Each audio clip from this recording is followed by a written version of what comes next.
Significant is that the blood gives us access to the throne of grace. So in Hebrews 4:15-16, for we have not an high priest which cannot be touched with the feeling of our infirmities, but was in all point tempted like as we are, yet without sin.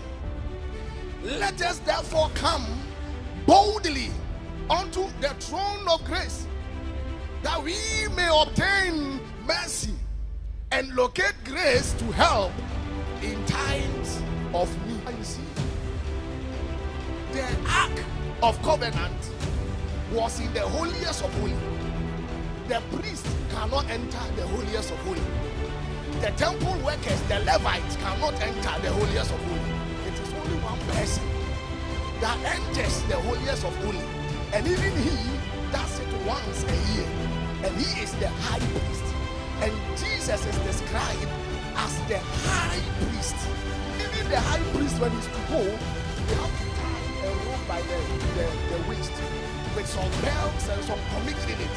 And then when the high priest is in the holiest of holy administering priesthood, he doesn't even stand still, because if you stand still, they will pull you out because they think you are dead. So he has to be wobbling the legs like that, so that the bells will be hitting the pomegranate and be making noise, so that the people in the outer court and the holy place will know that their high priest is alive. Let me do a literal illustration.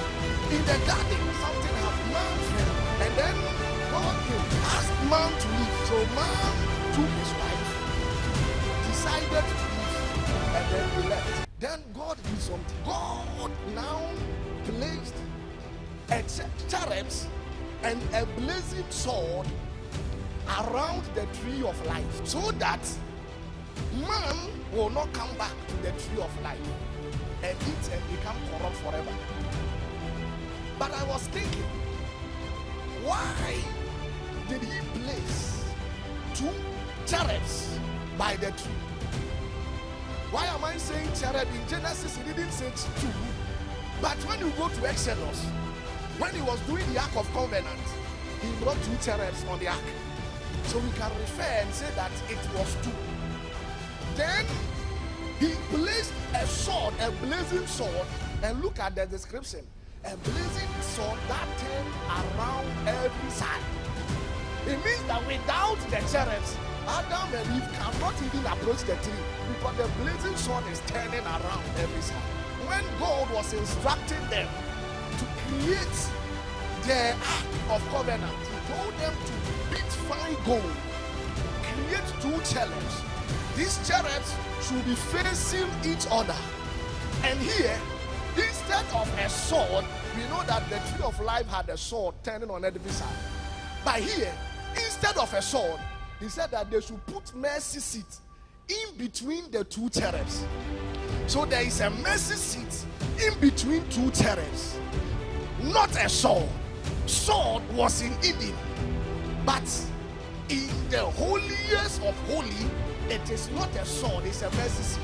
What is on the mercy seat? When the priest or the high priest goes into the holiest of holy, he takes the blood, pour it on the mercy seat, and make atonement for the people.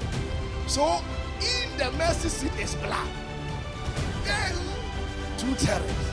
But in Eden, there is two cherubs and a blazing sword.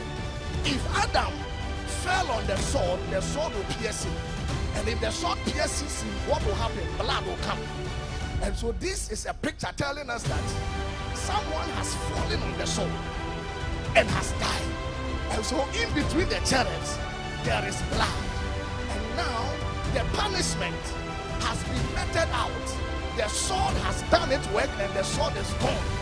So what is now left is mercy and grace for us.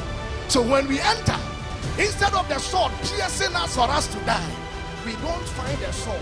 What we find are the angels and a mercy seat. Someone paid through his blood.